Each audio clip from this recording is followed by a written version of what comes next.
नमस्कार। तो आज बात करते हैं उन लाखों भारतीय नागरिकों की जो दुनिया भर में फैले हुए हैं।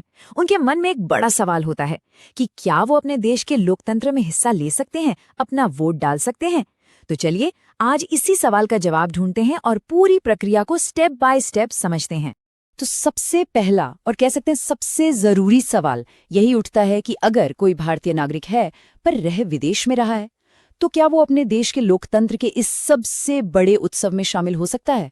तो इस सवाल का जवाब है एक बड़ा हाँ, बिल्कुल कर सकते हैं। भारतीय कानून खासतौर पर लोक प्रतिनिधित्व अधिनियम 1950 ये अधिकार देता है। तो ये एनआरआई निर्वाचक होता कौन है? देखिए, इसकी परिभाषा ना बड़ी सीधी सादी है। ये वो भारतीय नागरिक है जिसने किसी और देश की नागरिकता नहीं ली है और जो काम के लिए, पढ़ाई के लिए किसी भी वजह से बस अभी भारत से बाहर रह रहा है। ठीक है, तो ये तो साफ हो गया कि कौन वोट दे सकता है, पर कैसे? प्रोसेस क्या है? तो ये पूरी प्रक्रिया शुरू होती है एक बहुत ही खास फॉर्म से। इस पूरे प्रोसेस की जो चाबी है ना, वो है फॉर्म 6A। बस ये एक फॉर्म याद रखना है। एक प्रवासी भारतीय को वोटर के तौर पे रजिस्टर करवाने के लिए यही पहला और सबसे जरूरी कदम है। तो सवाल उठता है, भाई ये फॉर्म 6A मिलेगा कहाँ? अच्छी खबर ये है कि इसे हासिल करना बहुत आसान है। इसे आप इलेक्शन कमीशन या फिर राज्य के चीफ इलेक्टोरल ऑफिसर की वेबसाइट से डाउनलोड कर सकते हैं। ये विदेशों में जो इंडियन एम्बेसी या मिशन होते हैं, वहां से भी ये मुफ्त में मिल जाता है। देखिए, पूरा प्रोसेस बस 3 सिंपल स्टेप्स का है। पहले फॉर्म 6A को ध्यान से भरिए, फिर उसके साथ जो भी जरूरी कागजात है वो लगाइए और बस उसे जमा कर दीजिए। सुनने में जितना मुश्किल लगता है उतना है नहीं। अच्छा, तो फॉर्म 6A के साथ लगाना क्या क्या है? देखिए, एक तो चाहिए आपकी नई पासपोर्ट साइज कलर फोटो, फिर आपके पासपोर्ट के उन पन्नों की फोटोकॉपी जहां आपकी फोटो है, भारत का पता है, और हाँ, सबसे जरूरी आपके वीजा वाले पन्ने की कॉपी भी। और इन सब पर आपके साइन होने चाहिए, मतलब सेल्फ अटेस्टेड। अब आते हैं जमा करने के तरीकों पर। इसके 3 तरीके हैं और तीनों में एक एक खास बात है। अगर कोई खुद जाकर फॉर्म जमा कर रहा है तो अपना ओरिजिनल पासपोर्ट साथ लेकर जाना होगा, वो लोग देखेंगे। अगर डाक से भेज रहे हैं तो याद से सारी फोटोकॉपीज पर साइन कर दें, यानी सेल्फ अटेस्ट। और अगर ऑनलाइन भर रहे हैं तो उसके बाद भी फॉर्म का प्रिंट निकालकर साइन करके उसे डाक से भेजना जरूरी है। तो फॉर्म तो जमा हो गया, लेकिन कहानी यहाँ खत्म नहीं होती। इसके बाद क्या होता है? अब शुरू होती है वेरिफिकेशन की प्रक्रिया, मतलब जांच पड़ताल। जैसे ही आपका फॉर्म मिलता है, जो इलेक्शन रजिस्ट्रेशन ऑफिसर होते हैं वो एक पब्लिक नोटिस निकालते हैं। फिर एक बूथ लेवल ऑफिसर को भारत में दिए गए आपके पते पर भेजा जाता है सब कुछ चेक करने के लिए।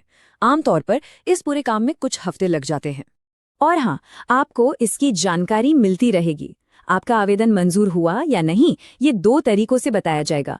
एक तो आपके विदेशी पते पर चिट्ठी आएगी और दूसरा आपके मोबाइल पर SMS भी आएगा।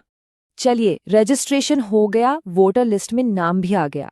अब आता है वो सबसे बड़ा दिन, इलेक्शन का दिन। तो देखते हैं कि वोट डालना कैसे है। यहाँ एक बात गांठ बांध लेनी है। वोट डालने के लिए आपको खुद फिजिकली भारत में अपने पोलिंग स्टेशन पर मौजूद रहना होगा। फिलहाल एनआरआई वोटर्स के लिए घर बैठे या किसी और के जरिए वोट डालने की कोई सुविधा नहीं है। अब पहचान की बात करें तो भारत में रहने वाले वोटर और एक एनआरआई वोटर में एक बहुत बड़ा फर्क है। इंडिया में तो वोटर आईडी कार्ड या दूसरे कई आईडी चल जाते हैं, लेकिन एक एनआरआई वोटर के लिए पहचान का सिर्फ और सिर्फ एक ही सबूत है, उनका ओरिजिनल पासपोर्ट, और कुछ नहीं। अच्छा, एक सवाल जो बहुत लोगों के मन में आता है, मान लीजिए विदेश जाने से पहले किसी के पास वोटर आईडी कार्ड था, तो उसका क्या होगा? जवाब बिल्कुल साफ है। जब आप एनआरआई वोटर बनने के लिए फॉर्म 6 से जमा करेंगे तो वो पुराना वोटर आईडी कार्ड आपको सरेंडर करना होगा, यानी वापस देना होगा। चलिए, अब आखिरी हिस्से पर आते हैं। एक बार वोटर के तौर पर रजिस्टर हो गए तो उसके बाद भी कुछ जिम्मेदारियां होती हैं। वो क्या है? देखिए, वोटर बन जाना ही काफी नहीं है, कुछ बातें हमेशा याद रखनी हैं। अगर विदेश में आपका पता बदलता है तो इसकी जानकारी चुनाव अधिकारी को देनी होगी। अगर आप हमेशा के लिए भारत वापस आ रहे हैं तो भी उन्हें बताना होगा, ताकि आपका नाम नॉर्मल वोटर लिस्ट में आ सके। और सबसे जरूरी बात, कानून के हिसाब से कोई भी इंसान एक से ज्यादा जगह वोटर नहीं बन सकता। कहते हैं ना, अधिकार के साथ जिम्मेदारी भी आती है। तो अपने डिटेल्स को हमेशा सही रखना एक अच्छे और जागरूक नागरिक की पहचान है। लोकतंत्र में हर एक वोट की कीमत होती है। अब जब सारी जानकारी आपके सामने है, तो सवाल यह है कि अगला कदम क्या होगा।